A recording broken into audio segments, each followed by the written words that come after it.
Hey, what's up everyone? Adam the Tutor here, coming at you with another physics problem, which is going to involve differential equations and all that good stuff.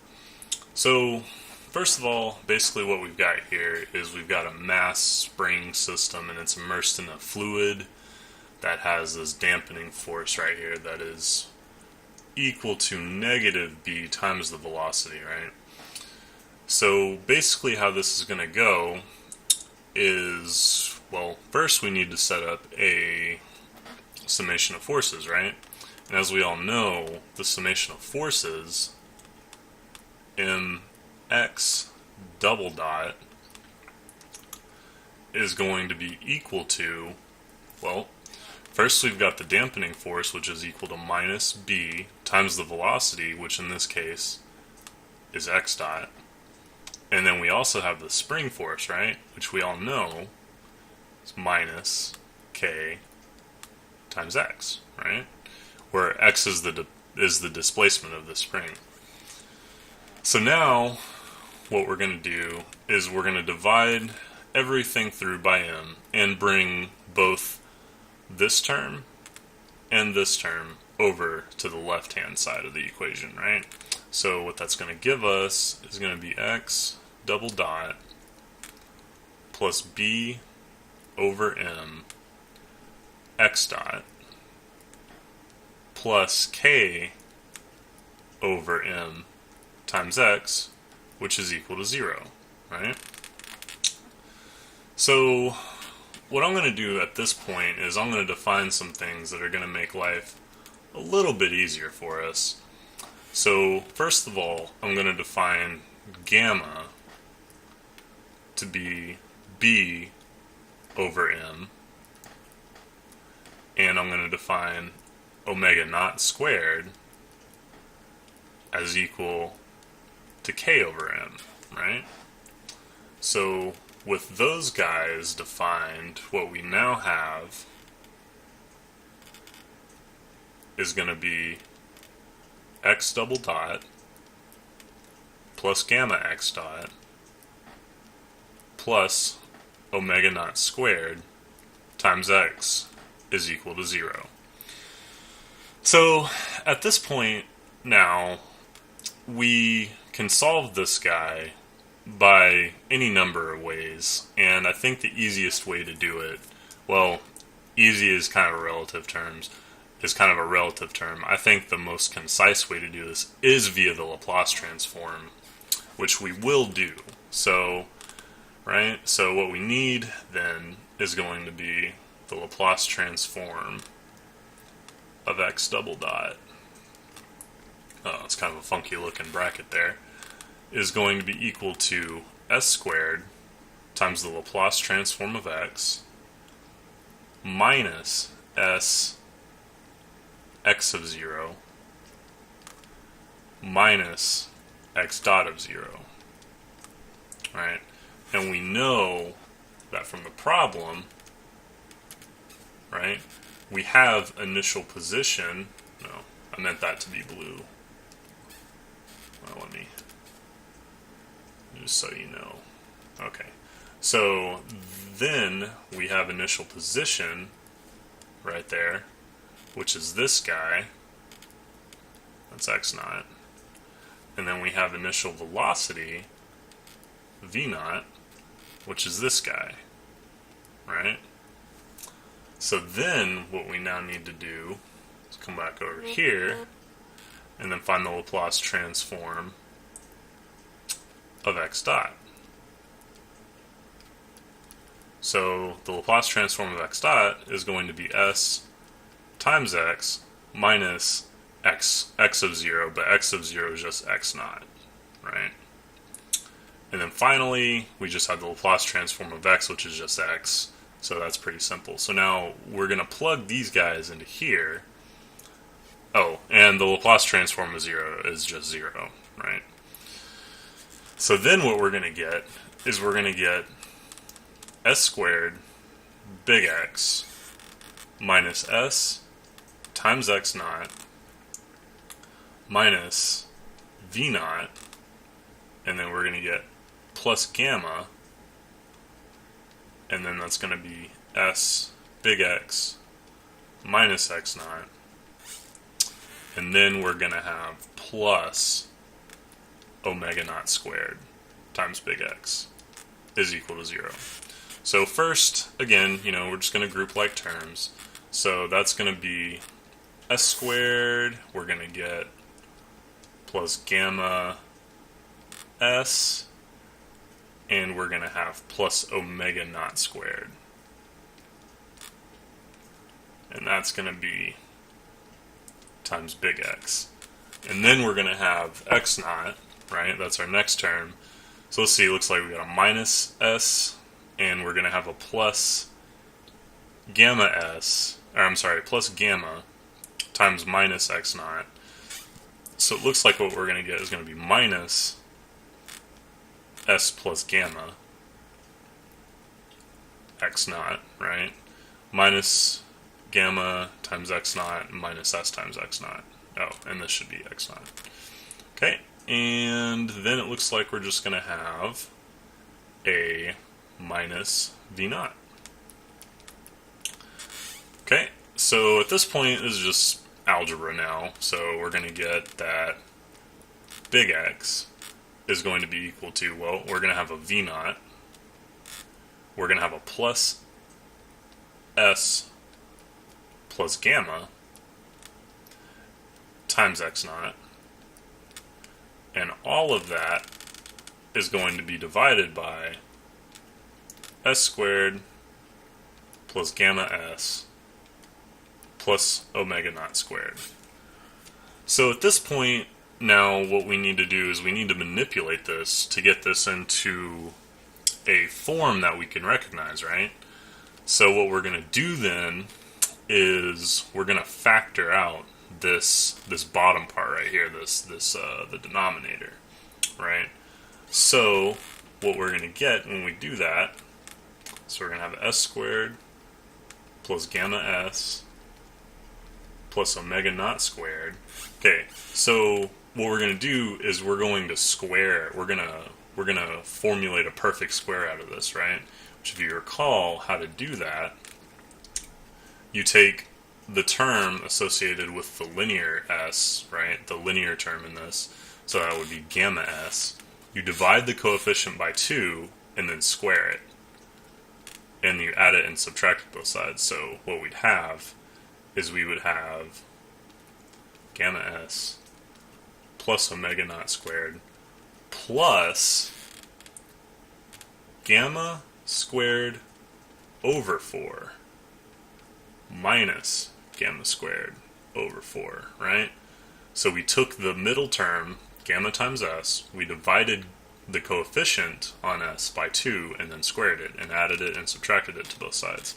So then what that's going to give us is S squared plus gamma S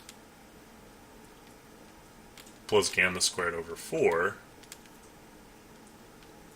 and then we're going to have plus omega naught squared minus gamma squared over 4, right? So, and this will factor to be, or wait, hold on. Actually, what I wanted to do, right, divide, add, I'm just trying to make sure that I group this correctly. So divide, add, and then we get this, or do I want the minus in here? No, I do want this guy. Okay, so we're good. Okay, and now what this is going to be S plus gamma over 2, and that's going to be squared, plus omega naught squared minus gamma squared over 4, right? Okay, so now what we want to do is we want to try to get everything, we want to break up this V naught and then the plus S plus gamma. So we've already refactored everything to be the following. And then we'll come over here, and we're going to have S plus gamma over 2 squared, and plus omega naught squared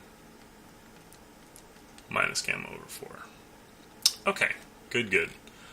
So, at this point now what we want to do is, well, right off the bat, we kind of see that this looks like a sine and a cosine, the inverse Laplace transform of a sine and cosine.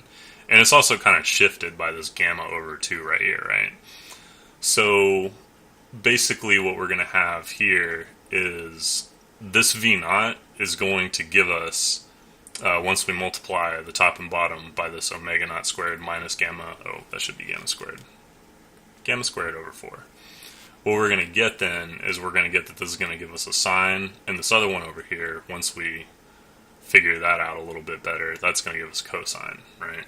So now what we have, and I'm just going to go ahead and multiply by, actually, let me go ahead and define this guy right here. Well, now we'll keep it. So it'll be omega naught squared minus gamma squared over 4. And then it's going to be S plus gamma over 2 squared plus omega naught squared minus gamma over 4. And then that's times V naught. And then what we're going to do is we're going to have to split this up. And how we're going to do that is we're going to split this up, this term right here, by letting this guy, this S plus gamma, be S plus gamma over 2 plus gamma over 2. So let me show you what I mean here. So we're going to have a gamma over 2 x naught. Actually, it should be over here, but we'll go ahead and just write it out, just to be kind of explicit about it.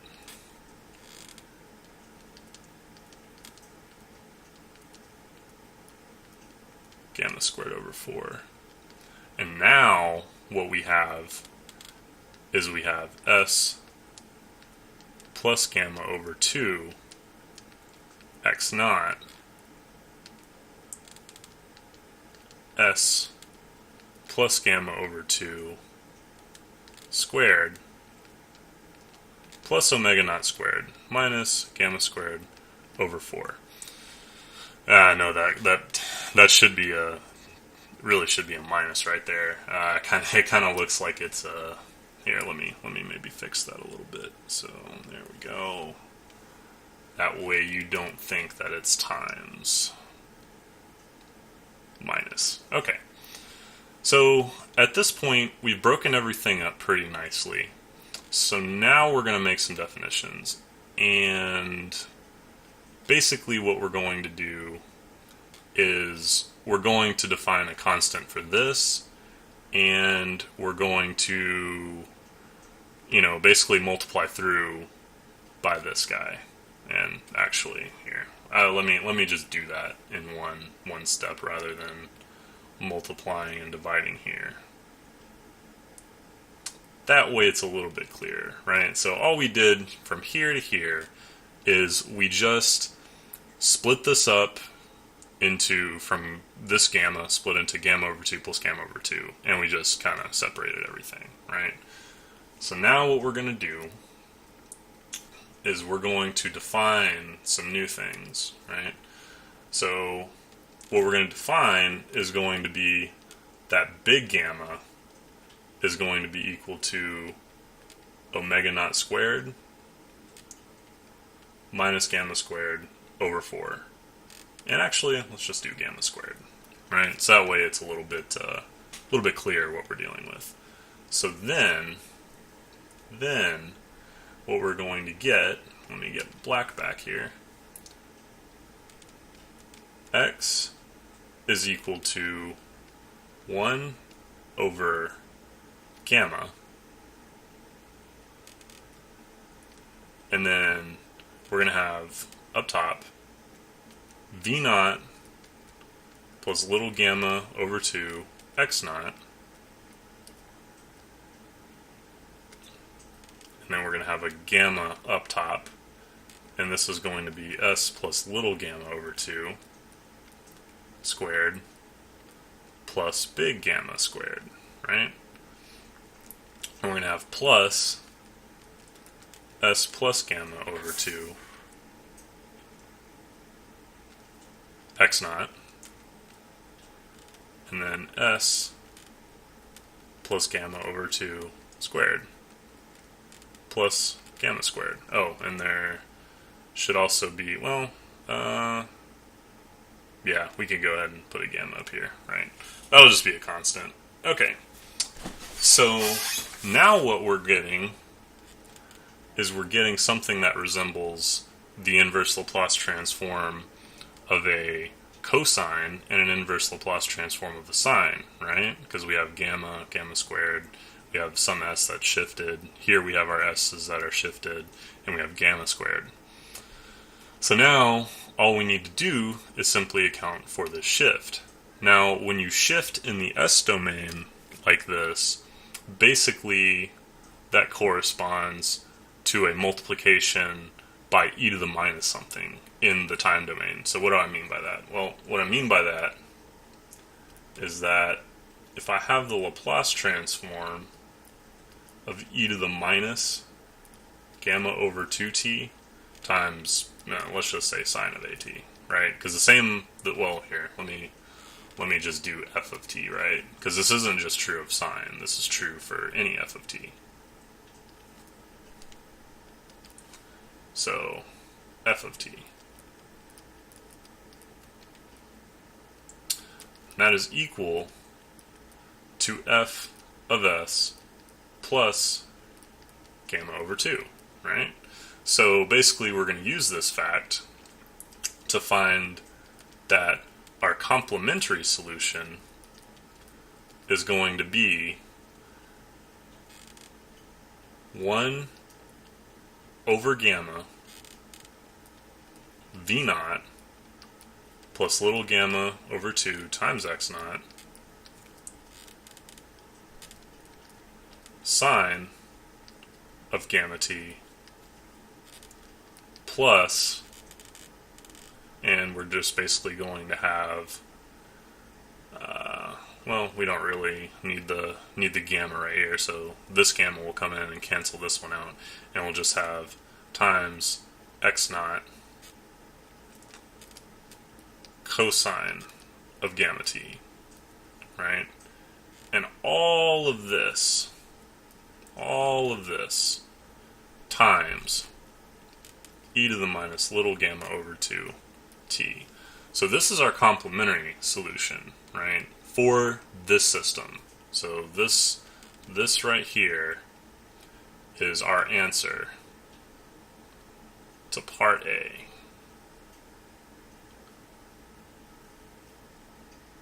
Right? And it took kind of long because I wanted to go through the steps and explain. Normally something like this takes like, 5-6 minutes maybe. But okay, so this is our complementary solution, and notice that I'm actually labeling it as a complementary solution because if you look at part D, right, we're actually going to have some other solutions that we're going to need to test out.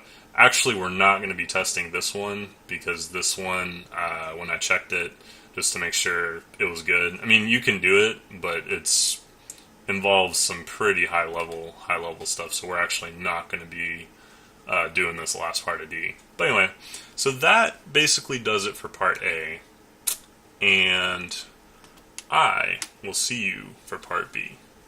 Thanks for watching. Bye.